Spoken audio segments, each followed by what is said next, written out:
اللهم صل على سيدنا محمد وعلى آل سيدنا محمد عدد ما في علم الله صلاة دائمة بدوام ملك الله. ഇർഷാദുൽ ഇബാദ് സബക്ക് 55.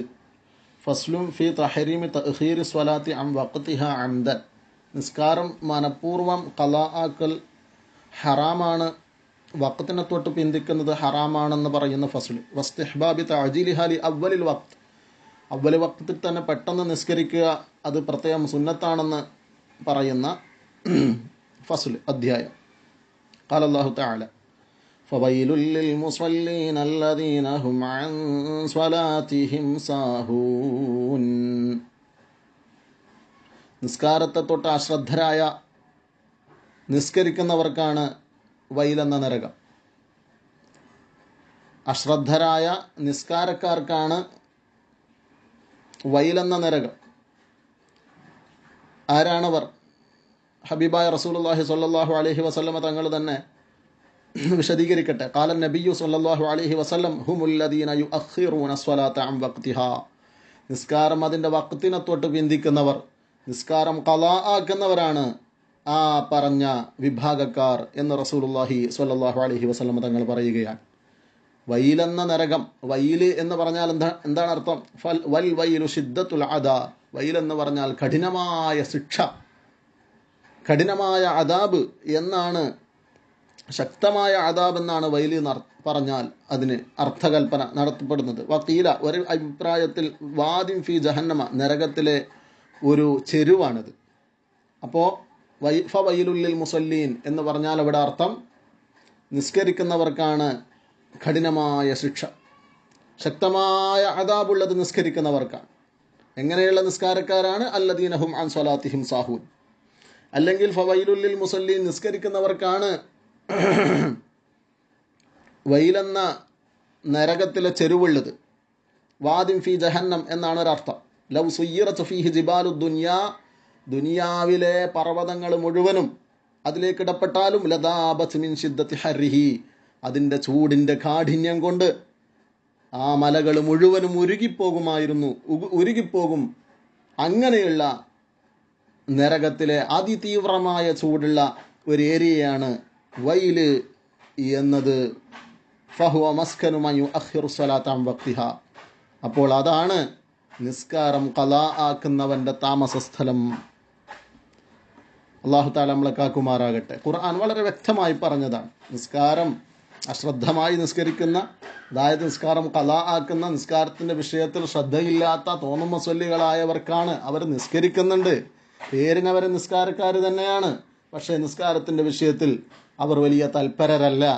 അവർ സമയമുണ്ടെങ്കിൽ നിസ്കരിക്കും, ഇല്ലെങ്കിൽ ഇല്ല. നിസ്കാരത്തിൻ്റെ വിഷയത്തിൽ അവർ ഗൗരവമായി എടുക്കുന്നില്ല, വിഷയം ഗൗനിക്കുന്നില്ല. അതുകൊണ്ട് തന്നെ അങ്ങനെയുള്ളവർക്ക് അതിശക്തമായ അദാബ്, നരകത്തിൽ ഒരു ചെരു, അതിതീവ്രമായ ചൂടുള്ള അതിശക്തമായ ശിക്ഷ ലഭിക്കുന്ന ഒരു നരകത്തിലെ ഒരു ഭാഗം അവർക്ക് ഉണ്ട് എന്ന് പരിശുദ്ധ ഖുർആൻ പറയുകയാണ്. അല്ലാഹ്. ഇനി ഹദീസിലേക്ക് കടക്കുകയാണ്. വാഖറജൽ ഹാക്കിം വ തിർമിദി അൻ ഇബ്നു അബ്ബാസ് റളിയല്ലാഹു അൻഹു. ഇബ്നു അബ്ബാസ് തങ്ങളെ തൊട്ട് ഇമാം ഹാക്കിമും തുർമിദിയും റിപ്പോർട്ട് ചെയ്യുകയാണ്. ഖാല റസൂലുള്ളാഹി സ്വല്ലല്ലാഹു അലൈഹി വസല്ലം തങ്ങൾ പറഞ്ഞു, മൻ ജമഅ ബൈന സ്വലാത്തൈനി, രണ്ട് നിസ്കാരങ്ങൾക്കിടയിൽ ആരെങ്കിലും ഒരുമിച്ച് കൂട്ടിയാൽ, രണ്ട് നിസ്കാരം ഒന്നിച്ച് നിസ്കരിക്കുകയാണെങ്കിൽ, അനുവദിക്കപ്പെടാത്ത രീതിയിൽ ഒരു നിസ്കാരം ഖലാ ആക്കി മറ്റേ നിസ്കാരത്തിനൊപ്പം നിസ്കരിക്കുകയാണ്, അതായത് ഒരു നിസ്കാരം ഖലാ ആക്കുകയാണെങ്കിൽ നടത്താം. ഫഖദ് അതാ ബാബൻ മിൻ അബ്വാബിൽ കബായിർ, അവൻ വൻദോഷങ്ങളിൽപ്പെട്ട ഒരു വൻദോഷം അവൻ ചെയ്തിരിക്കുന്നു. ഫഖദ് അതാ, അവൻ വന്നിരിക്കുന്നു, ബാബൻ മിൻ അബ്വാബിൽ കബായിർ, വൻദോഷങ്ങളുടെ കവാടത്തെങ്കലിൽ നിന്നുള്ള ഒരു വാതിൽക്കൽ അവനെത്തിയിരിക്കുന്നു എന്ന് ഹബീബ് റസൂലുള്ളാഹി സ്വല്ലല്ലാഹു അലൈഹി വസല്ലം തങ്ങൾ പഠിപ്പിക്കുകയാണ്. അപ്പോൾ നിസ്കാരം ഖലാ ആക്കുന്നത് വൻദോഷമാണ്. ഒരു നിസ്കാരം മറ്റേ നിസ്കാരത്തിനോട് കൂട്ടി നിസ്കരിക്കുകയാണ് എന്ന് പറഞ്ഞാൽ ആദ്യത്തെ നിസ്കാരം ഖലാ ആക്കിയിരിക്കുകയാണ്, അത് വൻദോഷമാകുന്നു. അബൂ ദാവൂദ് വഇബ്നു മാജ അൻ ഇബ്നു ഉമർ റളിയല്ലാഹു അൻഹുവിനെ തൊട്ട് നിവേദനം, സലാസത്തുൽ ലാ യഖ്ബലുല്ലാഹു തആല മിൻഹും സ്വലാത്തൻ, മൂന്ന് വിഭാഗക്കാർ, അല്ലാഹു തആല അവരിൽ നിന്ന് ഒരൊറ്റ നിസ്കാരവും സ്വീകരിക്കുന്നതല്ല. മൂന്നാൾക്കാരിൽ നിന്ന് അല്ലാഹു തആല ഒരു നിസ്കാരവും സ്വീകരിക്കൂല. അർ റജുലു, ആരൊക്കെയാണ് മൂന്ന് വിഭാഗക്കാർ? ഒന്ന്, അർ റജുലു യഉമ്മു ഖൗമൻ, ഒരു ജനതയ്ക്ക് ഇമാമ് നിൽക്കുന്ന ഒരു ഇമാമാണ്. വഹും ലഹു കാരിഹുൻ, പക്ഷേ പിന്നിൽ നിൽക്കുന്ന മഅ്മൂമുകളെല്ലാം ഇവനെ വെറുക്കുകയാണ്. അപ്പോൾ ബാക്കിൽ നിൽക്കുന്ന മഅ്മൂമിങ്ങൾക്ക് അലോസരമുണ്ടാക്കുന്ന രൂപത്തിൽ അവർക്കൊക്കെ വെറുപ്പുണ്ടാക്കുന്ന ഒരാളാണ് ഇമാം വെക്കുന്നത്. ഇവനെ സഹിക്കുകയാണ് ബാക്കിയുള്ള പിന്നിലുള്ള മഅ്മൂമിങ്ങൾ. ശർഈയായ കാരണങ്ങളെ കൊണ്ട്, ദീനിയായ കാരണങ്ങളെ കൊണ്ട് അവൻ എന്താണ്, ഒന്നുകിൽ നിസ്കാരം അവൻ്റെ സഹീഹാകുന്നില്ല, നിസ്കാരം റാഹത്താകുന്നില്ല, അവൻ്റെ ഫാത്തിഹ സഹീഹാകുന്നില്ല, അല്ലെങ്കിൽ ഒരുപാട് സുന്നത്തുകൾ അവൻ വിടുന്നു, ഒരുപാട് കറാഹത്തുകൾ അവൻ എടുക്കുന്നു, അല്ലെങ്കിൽ അവൻ പ്രത്യക്ഷത്തിൽ തന്നെ എന്താകുന്നു, ദീനിയായ കാര്യങ്ങൾ പിന്നെ ഗൗനിക്കാത്ത ആളാണ്, അവൻ നെര്യാണിക്ക് താഴെ വസ്ത്രം ധരിച്ച് നടക്കുന്നവനാണ്, അവൻ മാടിക്കെട്ടി ഔറത്ത് കാണിച്ച് നടക്കുന്നവനാണ്, അവൻ അങ്ങനെ പിന്നെ ഇസ്ലാമിക ഷിആറിൽ നടക്കുന്നവനല്ല, അവൻ താടി പഠിക്കുന്നവനാണ്. ഇങ്ങനെയുള്ള ശർഈയായ ദീനിയായ കാരണങ്ങളെ കൊണ്ട് പിന്നിലേക്കുന്നവർക്ക് ഇവനെ ഇഷ്ടപ്പെടുന്നില്ല. അപ്പോൾ അങ്ങനെയുള്ള നിസ്കാരക്കാരനായ ഇമാം അവൻ്റെ നിസ്കാരം അല്ലാഹു തആല സ്വീകരിക്കൂല. വറജുൽ ലാ യഅതി സ്വലാത്ത ഇല്ലാ ദിബാർ. പിന്നെ അടുത്ത ആളാരാണ്? മൂന്നാൾക്കാരെയാണ് അവർ. ഒരു വിഭാഗം ഒരാളാണ് ലാ യഅതി സ്വലാത്ത, അവൻ നിസ്കാരം കൊണ്ടുവരുന്നില്ല, ഇല്ലാ ദിബാർ, പിന്തിയിട്ടല്ലാതെ എന്താകുന്നില്ല നിസ്കാരം. അപ്പോൾ വഖത്ത് കഴിഞ്ഞു കടന്നതിന് ശേഷം കളായിട്ടല്ലാതെ നിസ്കരിക്കുന്നില്ല, എല്ലാ നിസ്കാരം കളാകുന്നു. ളുഹർ കളാക്കുന്നു, അസ്ർ കളാക്കുന്നു, ഇങ്ങനെ കളാക്കി നിസ്കരിക്കുന്ന ആളുടെ ഒരൊറ്റ നിസ്കാരവും, അതുമാത്രമല്ല വേറെ ഒരൊറ്റ ദുആവും നിസ്കാരവും ഒന്നും അല്ലാഹു തആല സ്വീകരിക്കുന്നതല്ല എന്നുള്ള അർത്ഥം. സ്വലാത്തിന് ഭാഷാർത്ഥം വെച്ചാൽ ദുആ എന്നർത്ഥം. ദിബാർ, ദിബാർ എന്ന് പറഞ്ഞാൽ എന്താ ഇവിടെ? അയ്യഅതിയഹ ബഅദ അൻ യുഫവ്വിതഹ, അയ്യഅതിയഹ ബഅദ അൻ യുഫവ്വിതഹ, നിസ്കാരത്തിൻ്റെ സമയം നഷ്ടപ്പെട്ടതിന് ശേഷം നിസ്കാരം കൊണ്ടുവരിക, അതാണ് ദിബാർ എന്നതുകൊണ്ട് ഉദ്ദേശിക്കുന്നത്. അപ്പോൾ ദിബാറായിട്ടല്ലാതെ നിസ്കരിക്കൂല എന്ന് പറഞ്ഞാൽ നിസ്കാരം കളാക്കിയിട്ടല്ലാതെ നിസ്കരിക്കൂല. അങ്ങനെയുള്ളവരാണ് രണ്ടാമത്തെ ആൾ. വറജുലുൻ, മൂന്നാമത്തെ ആൾ വറജുലുൻ ഇഅ്തബദ മുഹറർ, ഒരു സ്വതന്ത്രനെ പിടിച്ച് അടിമയാക്കി വെക്കുന്നവൻ.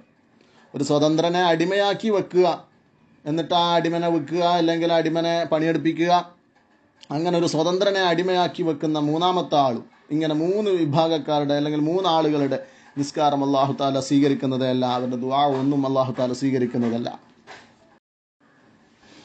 വളരെ ഗൗരവത്തോടുകൂടി നാം ആലോചിക്കേണ്ട വിഷയമാണ്. നിസ്കാരം ഖളാ ആക്കുന്നത് വൻദോഷമാണ്, കടുത്ത ഹറാമാണ്, വലിയ കുറ്റമായി അല്ലാഹു തആല കണക്കാക്കുന്ന മാരകമായ തെറ്റാണ് നിസ്കാരം ഖളാ ആക്കുക എന്നുള്ളത്. പലപ്പോഴും നമ്മുടെ സൗകര്യത്തിനൊത്ത് നിസ്കാരം പിന്തിക്കുന്ന ഒരു സ്വഭാവം പലരിലും കണ്ടുവരാറുണ്ട്. ഗൗരവമാണ്.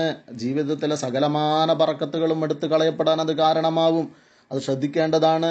എന്തെങ്കിലും ഫംഗ്ഷനുകളിൽ, തിരക്കുകളിൽ, കല്യാണങ്ങളിൽ, അങ്ങനെ പല പരിപാടികളിലും യാത്രകളിലും ഒക്കെ പെട്ടിട്ട് എമ്പാടും എവിടെയും നിസ്കരിക്കാൻ സൗകര്യമുണ്ട്, എന്നിട്ടും അതൊക്കെ സൗകര്യങ്ങൾ ഉപയോഗപ്പെടുത്താതെ നിസ്കാരം ഗൗനിക്കാതെ നിസ്കാരം ഖളാ ആക്കുന്നവർ, അവർ അള്ളാഹുവിൻ്റെ കോപത്തിനിരയാകുന്നവരാണ്.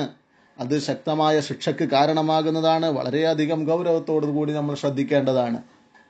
അതുപോലെ തന്നെ എടുത്തു പറയാതിരിക്കാൻ പറ്റൂല, പലപ്പോഴും നമ്മുടെ മക്കൾ സ്കൂളിൽ പോകുന്ന, കോളേജിൽ പോകുന്ന പ്രായപൂർത്തിയായ മക്കൾ, ആൺകുട്ടികളുണ്ട്, പെൺകുട്ടികളുണ്ട്. അവരിൽ 10ാം ക്ലാസ് മദ്രസയിൽ പഠിക്കുന്നവരായിരിക്കും, +2 പഠിക്കുന്നവരായിരിക്കും. അവരൊക്കെ സ്കൂളിൽ പോയി വലിയ പെണ്ണുങ്ങളായി, അല്ലെങ്കിൽ വലിയ ആൺകുട്ടികളാണ്.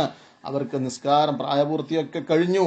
നിസ്കാരം ഖളാ ആക്കുന്നത് ശക്തമായ തെറ്റാണ്, ഹറാമാണ്. എന്നിട്ടും മകൻ്റെ ഭൗതിക പഠനത്തിന് വേണ്ടിയിട്ട് ളുഹർ നിസ്കരിക്കാൻ പറ്റാത്ത കോളേജിലേക്ക് കുട്ടിനെ അയക്കുന്നത് രക്ഷിതാക്കളും ഉത്തരവാദികളായി തീരും.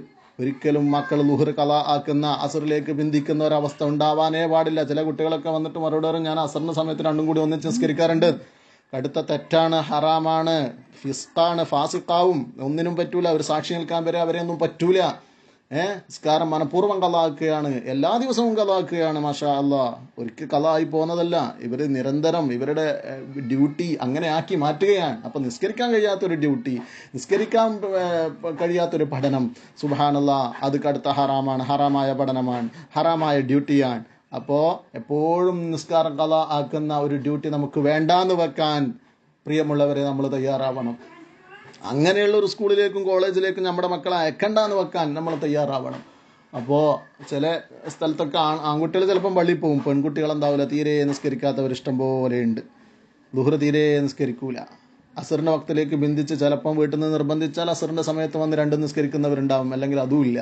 എന്തായാലും രണ്ടും നിസ്കരിക്കുന്നു, ഒന്നിച്ച് നിസ്കരിക്കുന്നു എന്നുള്ളത് കൊണ്ട് രക്ഷപ്പെട്ടു എന്നല്ല മനസ്സിലാക്കേണ്ടത്. കളായിട്ട് നിസ്കരിക്കുന്നുണ്ടല്ലോ എന്നല്ല നമ്മൾ ചിന്തിക്കേണ്ടത്. കള ആക്കുന്ന ഒരു ശീലമാണല്ലോ ഈ കുട്ടിക്ക് വന്നത്, അത് വളരെ ഗൗരവമുള്ള തെറ്റാണ് എന്ന് നമ്മൾ മനസ്സിലാക്കേണ്ടതുണ്ട് പ്രിയപ്പെട്ടവരെ.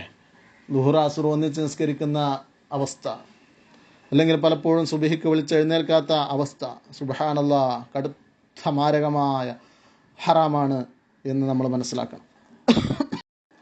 ഹദീസ് തുടരുകയാണ്. വറവദ് ദഹബിയു, ഇമാം ദഹബി റിപ്പോർട്ട് ചെയ്യുകയാണ്, അന്നഹു സ്വല്ലല്ലാഹു അലൈഹി വസല്ലം ഖാൽ, റസൂലുള്ളാഹി സ്വല്ലല്ലാഹു അലൈഹി വസല്ലം തങ്ങൾ പറഞ്ഞിട്ടുണ്ട്, ഇദാ സ്വല്ലൽ അബ്ദു സ്വലാത ഫി അവ്വലിൽ വഖ്തി, അവ്വൽ വഖ്തിൽ നിസ്കരിക്കുന്ന ഒരടിമ, അവൻ നിസ്കാരം ആദ്യ സമയത്ത് തന്നെ നിസ്കരിച്ചു കഴിഞ്ഞാൽ സ്വഇദത് ഇലസ്സമായി, ആ നിസ്കാരം ആകാശത്തിലേക്ക് ഇങ്ങനെ കയറിപ്പോകും. വലഹാ നൂറുൻ, ആ നിസ്കാരത്തിന് പ്രത്യേകതരം പ്രകാശമുണ്ട്. അങ്ങനെയുള്ള പ്രഭയോടെ, പ്രകാശത്തോടെ, നല്ല ഒളിവോടുകൂടിയാണ് ആ നിസ്കാരം, നല്ല വെളിച്ചത്തോടു കൂടിയാണ് നിസ്കാരം ആകാശത്തേക്ക് കയറിപ്പോകുന്നത്. ഹത്താ തന്തഹിയ ഇലൽ അർഷ്, അങ്ങനെ അർഷിലേക്ക് അത് എത്തുന്നതാണ്. അർഷിലേക്ക് എത്തുന്നത് വരെ നല്ല പ്രകാശത്തോടുകൂടി അർഷിലേക്ക് എത്തും. ഫതസ്തഗ്ഫിറു ലിസ്വാഹിബിഹ, എന്നിട്ട് ആ അർഷിൽ പോയി നിന്നിട്ട് ഈ നിസ്കരിച്ച ആൾക്ക് വേണ്ടി ആ നിസ്കാരം പൊറുക്കലിനെ തേടും. ഇലാ യൗമിൽ ഖിയാമ, ഖിയാമത്ത് നാൾ വരെ പൊറുക്കലിനെ തേടിക്കൊണ്ടിരിക്കും. നല്ല നിസ്കാരമാണെങ്കിൽ അങ്ങനെയാണ്. നിസ്കാരത്തിന്റെ ആദ്യ സമയത്ത് നിസ്കരിക്കുന്ന നിസ്കാരം അങ്ങനെയാണ്. വതഖൂലു ലഹു, ആ നിസ്കാരം പറഞ്ഞുകൊണ്ടിരിക്കും, ഹഫിളക്കല്ലാഹു കമാ ഹഫിൾതനി, അള്ളാഹു നിന്നെ കാക്കട്ടെ, കമാ ഹഫിൾതനി, നീ എന്നെ സൂക്ഷിച്ചതുപോലെ അള്ളാഹു നിന്നെ സൂക്ഷിക്കട്ടെ എന്ന് ആ നിസ്കാരം പറഞ്ഞുകൊണ്ടിരിക്കും. ഇനിയോ വഇദാ സ്വല്ലൽ അബ്ദു, ഒരടിമ നിസ്കരിച്ചാൽ അസ്വലാത്ത ഫി ഗൈരി വഖ്തിഹാ, നിസ്കാരത്തിന്റെ സമയത്തല്ലാതെ പിന്തിച്ച് ഖളാആക്കി നിസ്കരിച്ചാൽ സ്വഇദത് ഇലസ്സമാ, ആ നിസ്കാരം ആകാശത്തേക്ക് കയറിപ്പോകും. വ അലൈഹാ മദ്ലിമ, അതിന് കരുവാളിച്ച രീതിയിലാണ്, ഇരുട്ട് നിറഞ്ഞ നിസ്കാരമാണ് കയറിപ്പോകുന്നത്. ഫഇദന്തഹത് ഇലസ്സമായി, ആകാശത്തിലേക്ക് എത്തിക്കഴിഞ്ഞാൽ, നേരത്തെയുള്ള നിസ്കാരം അർഷിന്റെ അടുക്കലേക്ക് പോയി നിന്നു, അതേസമയം ആകാശത്തിലേക്ക് എത്തിക്കഴിഞ്ഞാൽ തുലഫു, ഈ നിസ്കാരം വലിച്ചെറിയപ്പെടും. കമാ യുലഫു സൗബുൽ ഖലിഖു, പഴകിയ വസ്ത്രങ്ങൾ വലിച്ചെറിയപ്പെടുന്നത് പോലെ, ചുരുട്ടപ്പെടുന്നത് പോലെ ഈ നിസ്കാരത്തെ ചുരുട്ടപ്പെടും. എന്നിട്ടോ വയുളറബു ബിഹാ വജ്ഹു സാഹിബിഹാ, ആ നിസ്കാരത്തിന്, ഈ നിസ്കരിച്ച ആളുടെ മുഖത്തേക്ക് ആ നിസ്കാരം കൊണ്ട് അടിക്കപ്പെടും. വതഖൂലു, എന്നിട്ടോ ആ നിസ്കാരം പറഞ്ഞുകൊണ്ടിരിക്കും, ലയ്യഅകല്ലാഹു കമാ ലയ്യഅതനി, ലയ്യഅകല്ലാഹു കമാ ലയ്യഅതനി, നീ എന്നെ പാഴാക്കിയതുപോലെ അള്ളാഹു നിന്നെയും പാഴാക്കട്ടെ എന്ന് നിസ്കാരം ഇവനെ ശപിച്ചുകൊണ്ടിരിക്കും, ഇവനക്കെതിരെ ദുആ ചെയ്തുകൊണ്ടിരിക്കും. അപ്പോൾ ആ നിസ്കാരം സ്വീകരിക്കപ്പെടില്ല.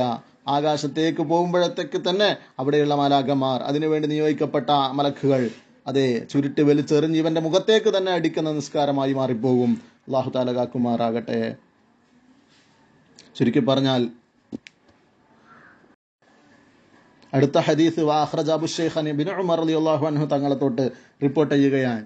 റസൂലുള്ളാഹി സ്വല്ലല്ലാഹു അലൈഹി വസല്ലം തങ്ങൾ പറയുകയാണ്, ഫദ്ലുൽ വഖ്തിൽ അവ്വലി അലൽ ആഖിരി, അവസാന സമയത്തെ അപേക്ഷിച്ച് അവ്വൽ വഖത്തിന്റെ മഹത്വം, ആ സമയത്തിന്റെ ആദ്യത്തിൽ നിസ്കരിക്കുക എന്നുള്ളതും അവസാനത്തിൽ നിസ്കരിക്കുക എന്നുള്ളതും രണ്ടും അജഗജാന്തരമുണ്ട്. വലിയ ഫർക്കുണ്ട്, വലിയ വ്യത്യാസമുണ്ട്. കൂലിയിലും മഹത്വത്തിലും പ്രതിഫലത്തിൽ ഒക്കെ വലിയ വ്യത്യാസമുണ്ട്. അവസാന വഖത്തിനെ അപേക്ഷിച്ച് അവ്വൽ വഖത്തിൽ നിസ്കരിക്കുന്നതിന്റെ മഹത്വം കഫദ്ലിൽ ആഖിറത്തി അല ദുനിയാ, ദുനിയാവിനെ അപേക്ഷിച്ച് പരലോകത്തിന് എന്തുമാത്രം മഹത്വമുണ്ടോ അതുപോലെയാണ് അവസാന വഖത്തിനെ അപേക്ഷിച്ച് അവ്വൽ വഖത്തിൽ നിസ്കരിക്കുന്നതിൻ്റെ മഹത്വം. ബാങ്ക് കൊടുത്ത ഉടനെ നിസ്കരിക്കുക എന്നുള്ളത് നമുക്കൊരു ശീലമാവണം. അതാണ് അതിൻ്റെ മഹത്വം. നിസ്കാരം ബന്ധിച്ച് കുറച്ചും കൂടി കഴിയട്ടെ എന്ന് വിചാരിച്ച് അവസാന സമയത്ത് നിസ്കരിക്കുന്നതിനേക്കാൾ എത്രയോ മഹത്വമുണ്ട്. ദുനിയാവും ആഖിറവും തമ്മിലുള്ള വ്യത്യാസമുണ്ട്. തിർമുദി, ഇമാം തിർമുദി റിപ്പോർട്ട് ചെയ്യുകയാണ്, അൻഹു ഇബ്നു ഉമർ തങ്ങളെ തൊട്ട് തന്നെ, എന്താണ്, അൽ വഖ്തുൽ അവ്വലു മിനസ് സ്വലാത്തി റിദ്വാനുല്ലാഹ്, നിസ്കാരത്തിന്റെ ആദ്യ വഖ്തിൽ നിസ്കരിക്കുന്നത് അത് അള്ളാഹുവിന്റെ പൊരുത്തമാണ്, അവിടെ കിട്ടുന്നത് അള്ളാഹുവിന്റെ തൃപ്തിയാണ്. വൽ വഖ്തുൽ ആഖിറു അഫ്വുല്ലാഹ്, അതേസമയം അവസാനത്തെ വഖ്തിൽ നിസ്കരിക്കുന്നത് അഫ്വുല്ലാഹ്, അള്ളാഹുവിന്റെ മാപ്പാണ്. അള്ളാഹു സ്വീകരിച്ചെങ്കിലായി, അള്ളാഹു പുറത്ത് തന്നെങ്കിലായി, അള്ളാഹു മാപ്പ് ചെയ്ത് സ്വീകരിക്കേണ്ടതാണ്. അതേസമയം ആദ്യത്തേത് സ്വീകരിക്കുന്നത് വളരെ തൃപ്തിയോടും പൊരുത്തത്തോടും കൂടി സന്തോഷത്തോടു കൂടിയുള്ള സ്വീകരണമാണ്. അപ്പോൾ അവ്വൽ വഖ്തിൽ നിസ്കരിക്കണം. തുബ്രാനി അൻ ഉമ്മി ഫർവാ റളിയല്ലാഹു അൻഹു റളിയല്ലാഹു അൻഹയെ തൊട്ട് നിവേദനം, അഹബ്ബുൽ അഅമാലി ഇലല്ലാഹി, അള്ളാഹുവിലേക്ക് ഏറ്റവും ഇഷ്ടപ്പെട്ട അമല് തഅജീലു സ്വലാത്തി ലി അവ്വലി വഖ്തിഹാ, നിസ്കാരം അതിൻ്റെ ആദ്യ സമയത്ത് നിർവഹിക്കലാകുന്നു. നിസ്കാരം ഉളരിപ്പിക്കുക, പെട്ടെന്ന് തന്നെ ബാങ്ക് കൊടുത്ത ഉടനെ നിസ്കരിക്കുക എന്നുള്ളതാണ് നിസ്കാരം അവ്വൽ വഖ്തിൽ നിർവഹിക്കുക. ഉളു കൊടുക്കുക, ഉറത്ത് വറക്കുക, മുമ്പത്തെ സുന്നത്ത് നിസ്കരിക്കുക പോലത്തെ സമയങ്ങൾക്ക് മാത്രം സമയം കൊടുത്ത് മറ്റ് വിഷയങ്ങളിലൊന്നും വ്യാപൃതരാവാതെ പെട്ടെന്ന് നിസ്കാരത്തിൻ്റെ കാര്യത്തിലേക്ക് കടക്കുക, അവ്വൽ ജമാഅത്തിന് തന്നെ പങ്കെടുക്കുക. ആ രീതിയിൽ നിസ്കാരം ആദ്യ വഖ്തിൽ നിർവഹിക്കുക എന്നുള്ളതാണ് അഹബ്ബുൽ അഅമാലി ഇലല്ലാഹ്, അള്ളാഹുവിനിക്ക് ഏറ്റവും ഇഷ്ടപ്പെട്ട അമല് എന്ന് ഹബീബ് റസൂലുള്ളാഹി സ്വല്ലല്ലാഹു അലൈഹി വസല്ലം തങ്ങൾ പഠിപ്പിക്കുകയാണ്. അല്ലാഹു തആല നമുക്ക് തൗഫീഖ് ചെയ്യുമാറാകട്ടെ. വാഖിറു ദഅവാനാ അൽഹംദുലില്ലാഹി റബ്ബിൽ ആലമീൻ. സുബ്ഹാനകല്ലാഹുമ്മ വബിഹംദിക അഷ്ഹദു അൻ ലാ ഇലാഹ ഇല്ല അൻത അസ്തഗ്ഫിറുക വഅതൂബു ഇലൈക്. അസ്സലാമു അലൈക്കും വറഹ്മത്തുള്ളാഹി.